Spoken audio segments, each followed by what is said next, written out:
From LinkedIn News, I'm Leah Smart, host of Everyday Better, an award-winning podcast dedicated to personal development. Join me every week for captivating stories and research to find more fulfillment in your work and personal life. Listen to Everyday Better on the LinkedIn Podcast Network, Apple Podcasts, or wherever you get your podcasts.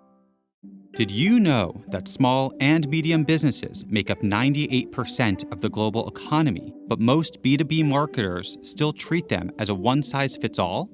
LinkedIn's Meet the SMB report reveals why that's a missed opportunity and how you can reach these fast-moving decision makers effectively. Learn more at linkedin.com/meet-the-SMB. Hello, my friend, and welcome to another exciting episode of Negotiate Anything. Thanks for joining us today. With over 10 million downloads and listeners from more than 180 different countries, it's dedicated listeners just like you who have made Negotiate Anything the #1 negotiation podcast in the world. I'm your host, Kwame Christian. I'm a business lawyer, mediator, author, and the proud CEO of the American Negotiation Institute. Now, before we get into today's insightful conversation, I have a golden opportunity for those of you who recognize the power of negotiation in your professional lives. Have you ever found yourself wishing that you could navigate those high-stakes conversations with more confidence? Or perhaps you're looking to empower your team with the art of persuasion and conflict resolution. At the American Negotiation Institute, we've crafted specialized keynotes and workshops tailored for those very needs. We've transformed the negotiation skills of professionals worldwide, and we're eager to do the same for you. We believe the best things in life are on the other side of difficult conversations, and our goal is to help you improve your lives and the lives of those around you, one difficult conversation at a time. Don't let another challenging conversation leave you second guessing. Click the link in the description to discover how we can help you find confidence in conflict, negotiate better deals, and have stronger relationships. Because in the world of business, every conversation counts. And now, without further ado, let's jump into the interview. Giuseppe, thanks for joining us today. My pleasure, Kwame. Yeah, it's great to have you, my friend. So how about you get us started by telling us a little bit about yourself and what you do? My name is Giuseppe Conti. I am Italian, as you could quickly spot from my accent. I have 3 lovely daughters, Emma, Sarah, and Luisa, and I'm currently living in Switzerland. From a professional perspective, I am fundamentally a procurement person. I worked in procurement for 25 years with a number of leading multinationals, Procter & Gamble, Novartis, Merck. I worked in 5 different countries. And probably what is unique about my career development is that in parallel to my corporate job, I started teaching. In 2005, 1 business school. In 2006, it became 3. In 2008, it became 5. And then, in 2018, while I was teaching at 11 business school, while managing my corporate job, I decided to quit the corporate job. I became a professor in 2019, and now I'm focusing on my passion. So I'm currently teaching in 14 business schools. The next one, the 15th one, is in Africa, by the way. So it will be my 3rd continent where I'm teaching. And now I live my passion. So I'm teaching and training and consulting in negotiation and influencing. This is incredible. Kudos to you. The joke I always say for myself is that I'm a stereotypical Caribbean American. I have 5 jobs, and here you are teaching at 15 universities. That is impressive, my friend. So let's jump into the topic today. So negotiating when there are no alternatives. And I feel like this is a topic that is more important now than ever, just because the market is so tough. We're facing unprecedented challenges. And in the negotiation trainings I do, people are always asking, how do I deal with single source suppliers? How do I deal when I have with situations where I have no alternatives? I feel like they have all the power. What can I do? And so this is perfect timing for this episode. And the 3 things that we're going to talk about today as it relates to this topic are: first, anticipating the challenge; second, shaping the deal; and then third, what do you actually do during the conversation, during the negotiation? So anticipating the challenge. So tell me a bit more about that. What should we do here? I think, it's the fundamental step, really, to start at the early process, at an early stage. What I mean is that often people say, oh, I have a negotiation, I have no alternatives, and the negotiation is tomorrow. Then, of course, whenever, we're going to give a number of strategies during today's discussion, but whenever you didn't plan it in advance, whenever you go into the meeting at the last without preparation and without having done the background work, then no surprise if the other party will take advantage of you, if they will use the leverage that they have and will strike a much better deal than the one you can get. So I guess that's really the foundation, is to think a bit ahead, especially for those more difficult negotiations. Yeah, that makes a lot of sense. It reminds me of a Chinese proverb: the best time to plant a tree is 20 years ago. The second best time is today. But I think it holds true in this situation as well. When you don't think ahead, you're limiting yourself in terms of possible solutions. Exactly. And, one of the advice that I give to people, for instance, when they take a new job, you take a new job, I think, one of the simplest things to do is to go through the different contracts to understand, which are the important relationship in your portfolio, and to understand where you're likely to have a problem, where you are in a situation with limited alternatives, no alternatives, or, a balance of power, which puts you in a difficult situation. Because, once you identify those problems at an early stage, then, you can start already building relationships internally and externally. You want to have a good relationship with the supplier, which has lots of power, but also, you want to work with your internal colleagues. Maybe you have to motivate your internal colleagues to do something different, something extraordinary. And of course, it's gonna take some time to do it well.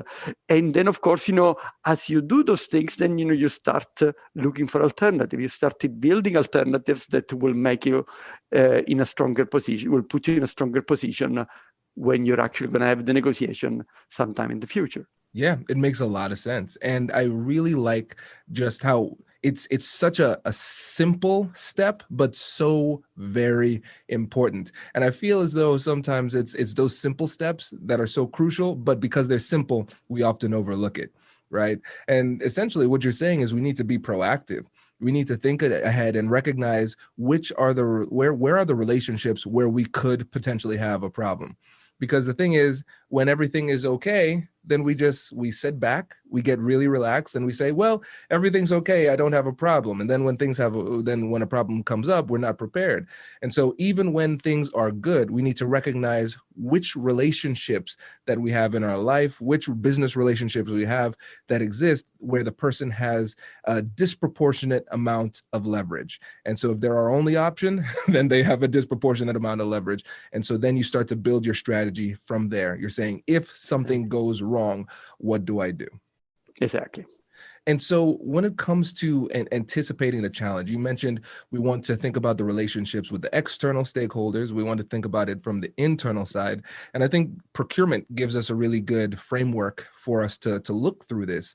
And so for those of you out there listening who are not familiar with procurement, just making it very simple, imagine you have a big company. That big company buys things. That's what procurement is, right? And so when you're in procurement, you have to negotiate with the outside parties who are selling you things, but you also have to negotiate with the people inside the company who are saying, hey, buy this for me. And so when you think about anticipating the challenge and you recognize a potential problem, how does the conversation have to happen internally with your internal clients and stakeholders within the company? I think, first of all, I will say, in full alignment with what you say, is that the quality of your internal negotiation will determine your success with the external negotiations.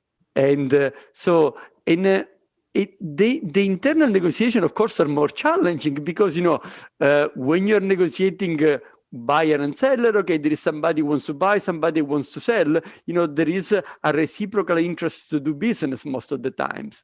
But with the internal stakeholder, there may be a number of other elements which makes the context difficult. There may be political game, there may be the perception of your department inside the context that have an influence. And also, you will be dealing with those people over time.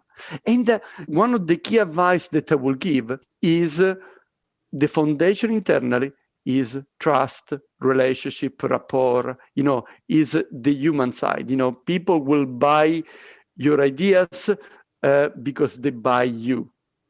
And in one of the typical mistakes, by the way, that procurement people tend to do is they go in because they want to do a tender. They go and talk to the stakeholder because they need it, because they want to do their project and get their savings.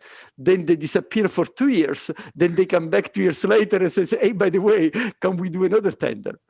So that's not what I call relationship management. That's not what I call the stakeholder management. So that's a different way, of course, of working when you're building this relationship over time and you build the trust. And I like, by the way, when we talk about trust, my favorite simplification of trust is the trust equation. The trust equation says that trust is made of credibility plus reliability plus intimacy divided by self-orientation. What I mean is credibility, you have to know the market, you're a good professional, you know what you're talking about. Reliability, you keep your promises, you work the talk. Intimacy, the quality of the relationship. Am I comfortable to have a difficult discussion with you? What is the lower part of the equation, which has a negative impact, is self-orientation. If I'm perceived as the kind of guy who only cares about my goals, my targets, my KPIs, then of course it's going to be difficult to build the trust. If instead I'm the kind of person that understands and looks for solutions that are satisfactory for everyone, then of course this makes stronger relationships. Does your company invest in professional development training? If you believe that your team would benefit from a negotiation workshop, all you need to do is go to our website, fill out the workshop request form, and then we'll set up a time to chat. These workshops are completely customizable, and we've done them all around the country. Negotiation and conflict resolution skills are beneficial across all professions, but they're especially useful in procurement, purchasing, sales, sourcing, and contract management.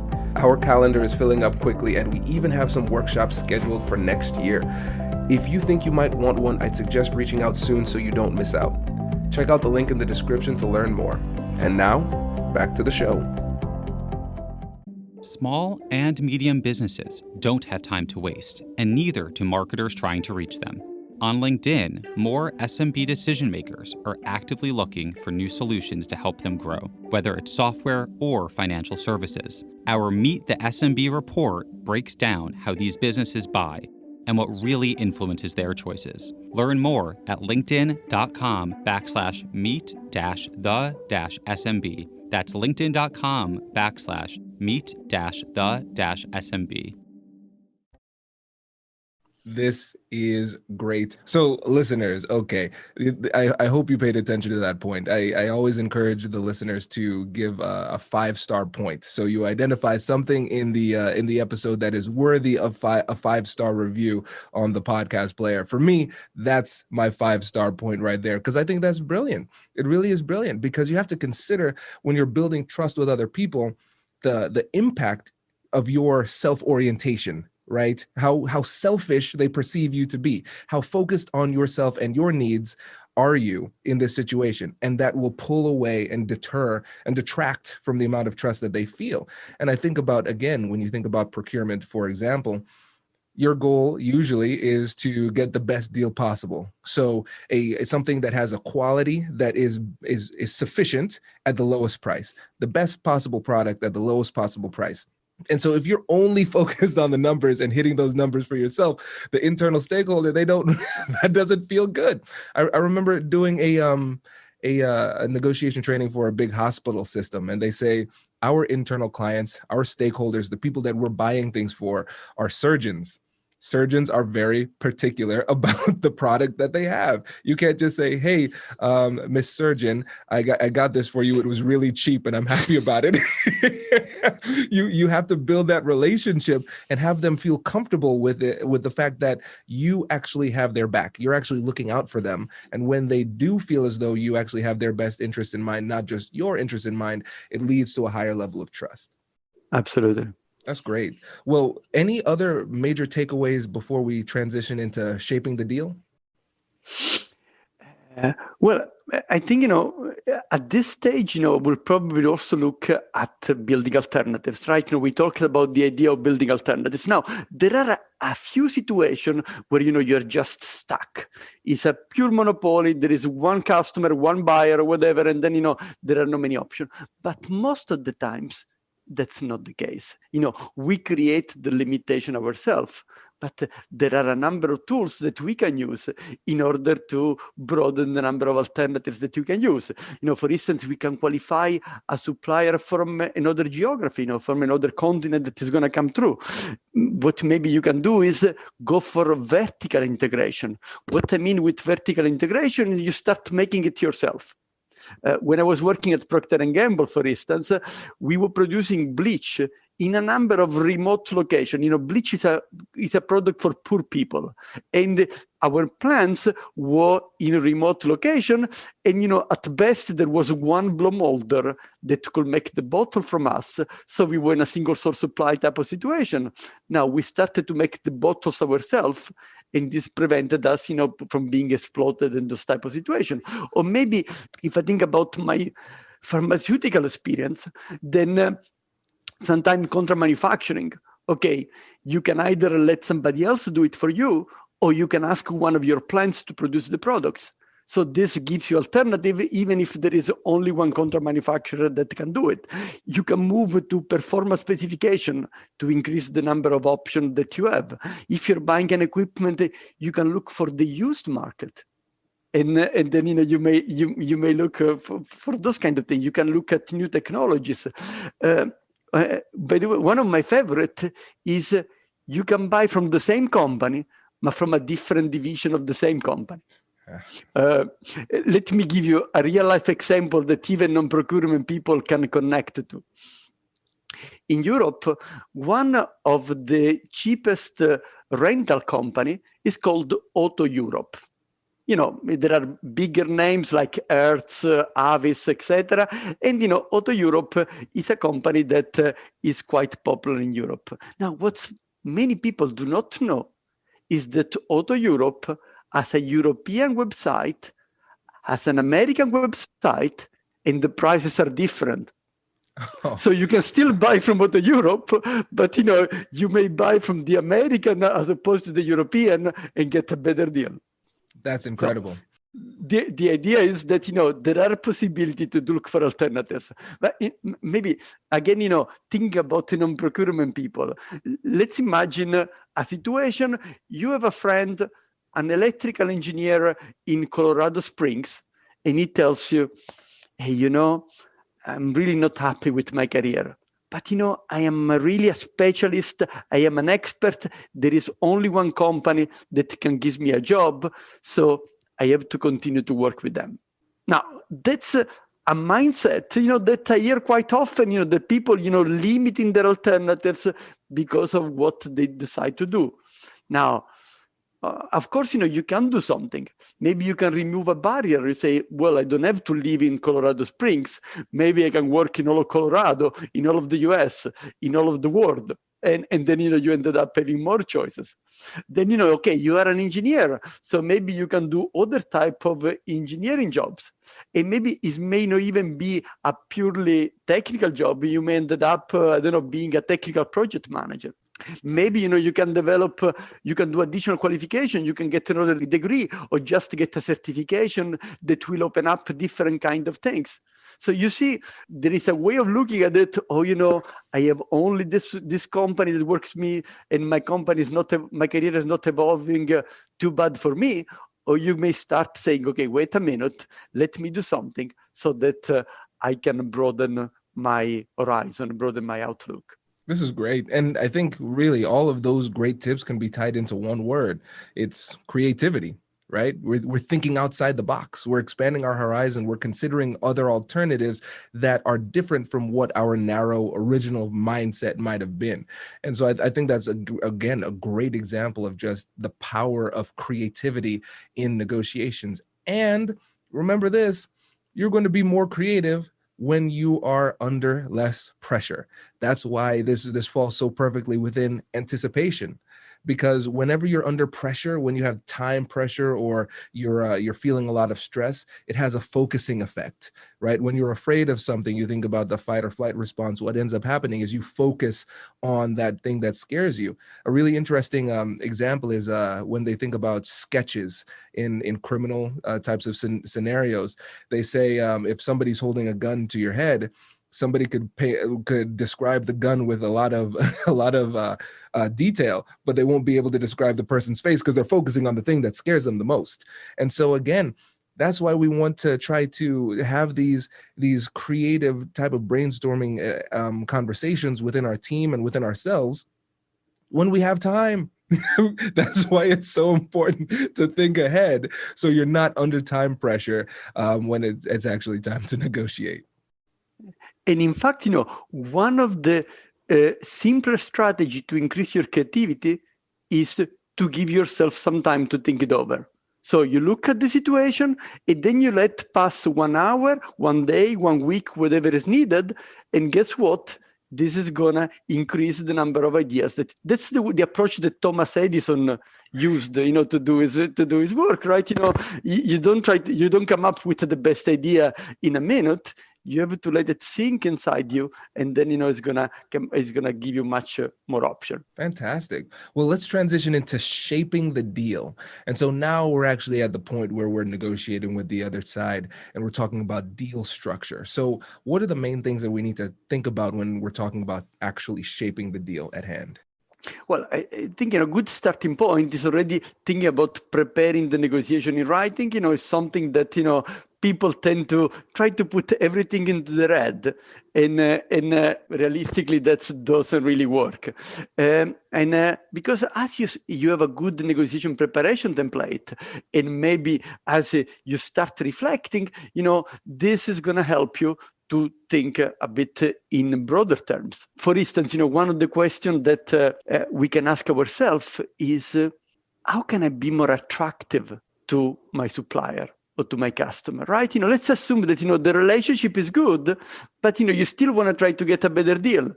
And then you say, okay, and how can I make sure that they are going to do something more for me?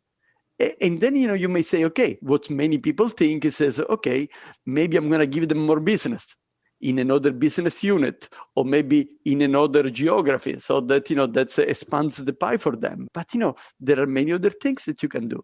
Maybe you can do a joint cost reduction initiative. Maybe you can write a case study together. You can offer them a demand forecast. You can give them access to your marketing and R&D people. You can reduce the risk. You can give them marketing intelligence. You can offer them training. Let me give you another example, that now we are losing a bit, because we are not traveling, but I'm thinking about acting as a reference. Remember the old good days when we were spending our time flying from one airport to the other. One of the advertising that you tend to see at the airport is something which says, Adidas runs SAP. Louis Vuitton runs SAP. So whatever, you have Nike runs SAP. You have big brand names that have decided, to give their brand name support to SAP in order to negotiate a better deal. The typical SAP relationship or Oracle relationship are those difficult kind of contexts where you're stuck with somebody for a long period of time. And then, these are the kind of situation where you say, okay, let me see if I can do something out of the box that I become more attractive to those people and makes them more keen to do business with me. I think that's a great example. And it's so funny. I walk past that type of marketing all the time. I said, oh, that's cool. Those companies like each other. I remember when I was younger, I said, oh, they like each other. That's nice.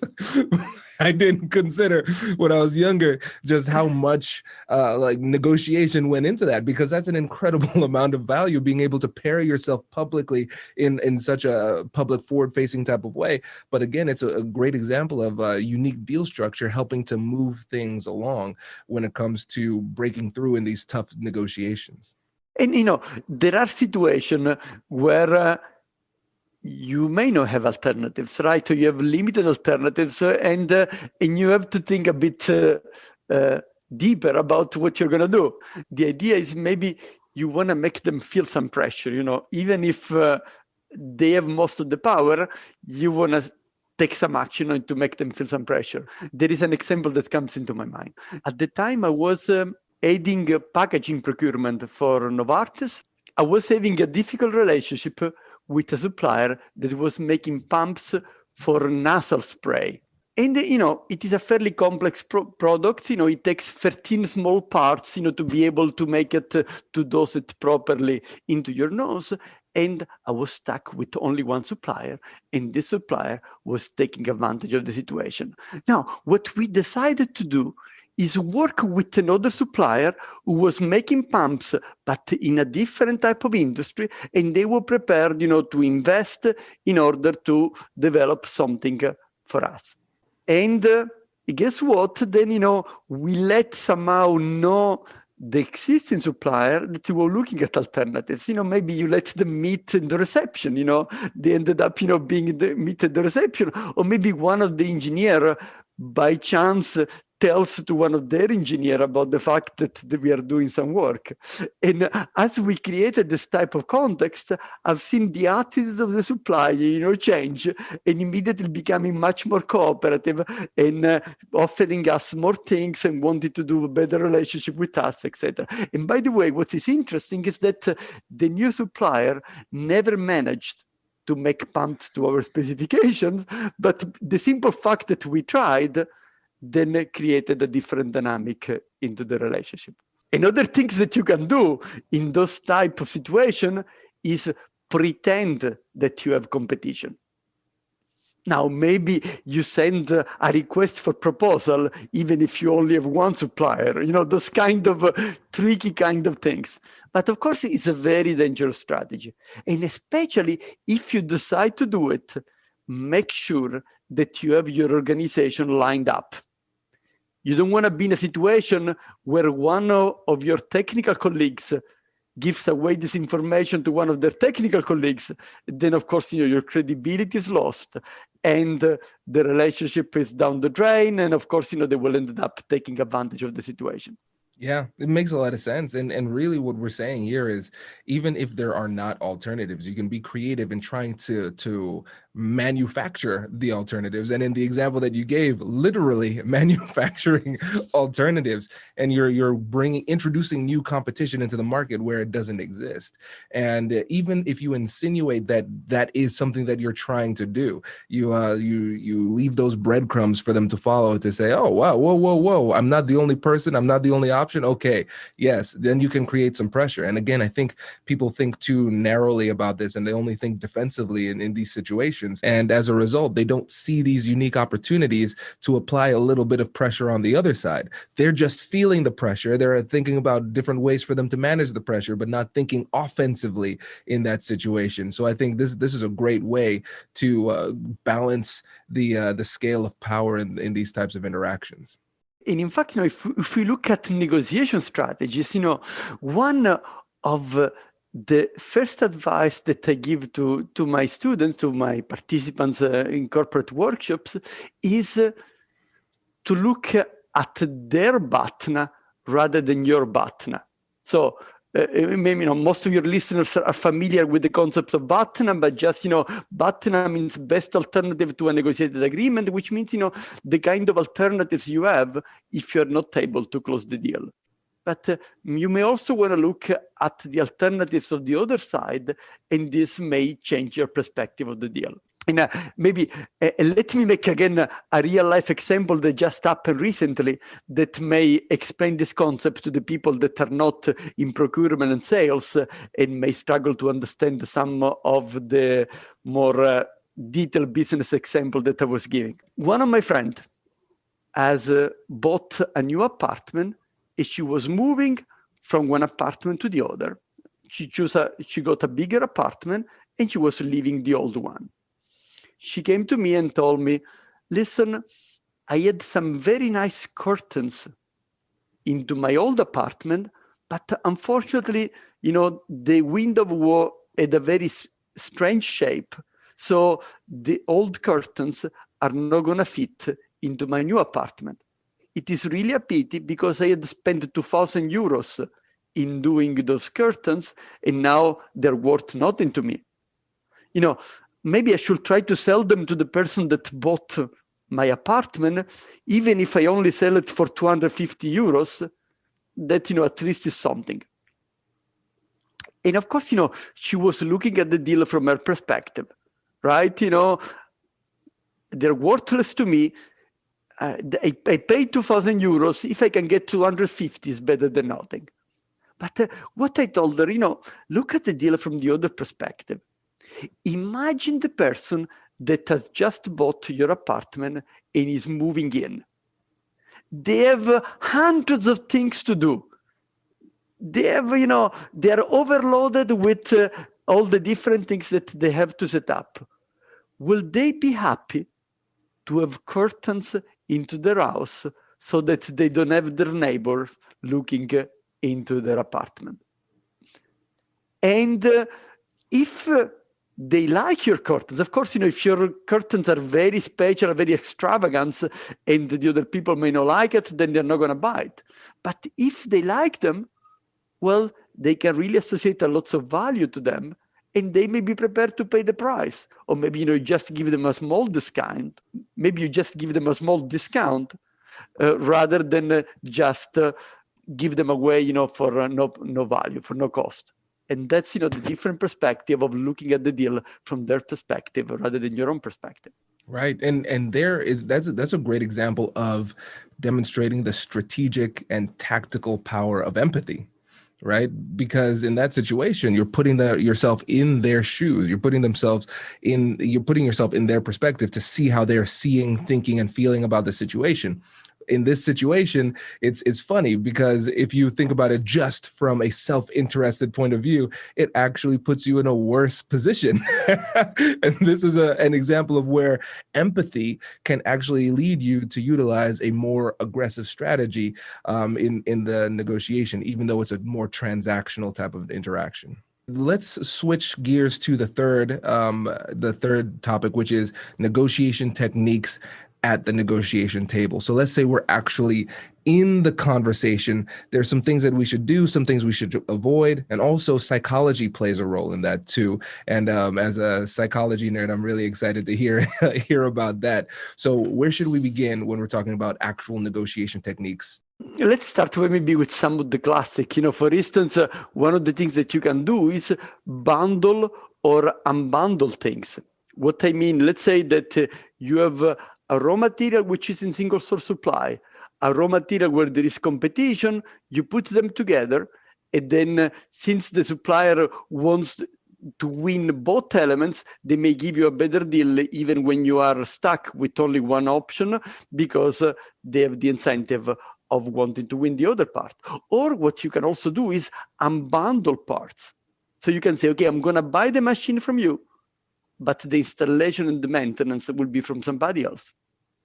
So that you create some of the leverage. But sometimes, we may be in a difficult situation. The other guy is pushing us. And my idea is that they should earn it. I rather will put a deal which gives them an incentive to make more money. So let's imagine a concrete situation. Let's say a contract manufacturer comes to you and says, hey, listen, I need an increase of the price. Well, a possible way to deal with it is rather than give them an increase of the price, is link the increase of the price to an increase in quality and service. So if your KPIs goes up, if you ended up having a better manufacturing process because of better quality and better service, then okay, you're happy to give them more money, but you're going to get even more value as a result of the improved service and quality. So that makes it, a much better way to look at it, as opposed to just to say, okay, I'm going to give you the extra money. I love it. That's great. That's great. And what I love about this too is that it's simple to understand, right? This isn't one of those negotiation techniques that is needlessly complicated. It's very simple, but we can demonstrate its practicality and its power actually during the negotiation. And again, this isn't something that you just come up with off the fly. You have to prepare. And I know we're going to put links to some of the preparation guides and templates and helpful resources that you have. And we, of course, if you're a listener of the podcast, you've heard me say it about 3 million times. We have negotiation preparation guides on our website too, at americannegotiationinstitute.com/guide. And then we'll put links to the description for both of those resources there as well. So I think bundling, unbundling, and being creative about finding new, not just alternatives, but options for sourcing the entire deal from different places instead of just one person. I think that's a really great negotiation strategy to use. And one of the things that we discussed before is the power of psychology during these negotiations. What are some of the most important things for us to keep in mind? When dealing with suppliers, I think, one which is important to keep in mind is loss aversion. Now, there is a psychological bias which tells us that losses loom larger than gains, that people are much more influenced by potential losses than by potential gains. And so this means that, the supplier is worried about losing the deal. So what we have to do is create some anxiety to make sure that the supplier will want to do the business with us. Now, what can we do? For instance, if you're buying a physical product, maybe you can play with stock. And therefore, you can increase, the stock before the negotiation, and then, you stop buying right before the negotiation to give a signal to the supplier, that if they don't do something, then they may end up, losing the business because you have somebody else that can give you the business. Maybe sometimes you can just not purchase something. For instance, a software upgrade. Maybe you can decide that you do not buy the software upgrade because it doesn't make sense if the supplier doesn't give you good terms. But more in general, I would say I like to make the other party aware about the consequences of what they are doing. If the supplier comes with an unrealistic request as well, you need to listen. In those kind of conditions, maybe I will have to prune this product because it's not going to be competitive anymore. Or, if the impact is not so big that you may decide to stop producing something, then you may say the impact that this is going to have on the relationship, the impact that this is going to have about the future business. Let me share, one of my negotiations that I failed. I had recently joined a company. At the time, I was the global procurement director for indirect procurement. And one of the first negotiations I was involved was the renewal of an outsourcing deal. And to give you a bit of background, this outsourcing deal was done a few years before by the IT department without procurement involvement. Fundamentally, they had some problems. They didn't know how to handle it. So it's okay, let's give it to a supplier and they will deal with it. So, we didn't have good processes and the supplier was doing everything. So in this kind of situation, the supplier knew that whatever we will say, we will still continue to buy from them because we didn't have the capability to do it internally. We didn't have the specs even to tender it externally. I still tried to do my procurement job. I did the benchmarking, understand what was happening, et cetera, and came to the conclusion that the rate that we had was substantially higher than a competitive market. So I went in and asked the supplier, for a sharp reduction of the price. But guess what? They said, hey, who is this new kid in town? He just arrived. They had a good relationship with the CIO. They said, we don't believe it. So they defended their price, and they only give me some very minor type of decrease. But then, they went for short-term benefits as opposed to long-term kind of perspective. So what we did is, we gave them a 2-year contract, so a fairly short contract. In the meantime, we developed the specs, the process, etc. And 2 years later, we ended up giving a substantial part of the business away to somebody else. I love that. And to your point, I one of the things that I always tell people is if you're dealing with a professional and they don't have any stories of failures, then your professional isn't very good. Because you have to have some losses. If you don't have losses, then you're not trying. And that's the thing, though, because that's what makes you better. Right? I'm sure at the time it didn't feel great, but now you can look back on that as a fond memory because you can say, look at the lessons that I've learned and the negotiation successes that I've had as a result of that failure too. Well, this has been great. I really appreciate you coming on the show and sharing your wisdom. And I know there are a lot of listeners out there who would be interested in learning more about you, connecting with you, and potentially working with you as well. So before you go, can you let the listeners know how they can get in touch with you? Well, what we're going to do, we have below in the details section, you can connect with me on LinkedIn. Maybe, also write a small note to say, I listen to the podcast so they understand from where the connection is coming from. And then, what I prepare for the listener is a negotiation pack. A negotiation pack with a negotiation preparation template, some slide. I also, an article that I wrote for the Financial Times about how to ask your boss for a raise. So just in case, you ended up, being in need for a raise, then, you may download my negotiation pack. That would be a great way, to get some more information. And on LinkedIn, I make a post every day. Every day I have a new post. So that's an opportunity also to continue the learning journey. I do a number of workshops for corporate customers. So, if your company happens to want a corporate workshop, then that's something that I do a lot all over the world. Fantastic. My friend, thank you again for coming on the show and sharing your wisdom. We really appreciate it. Thank you very much. All the best. Take care.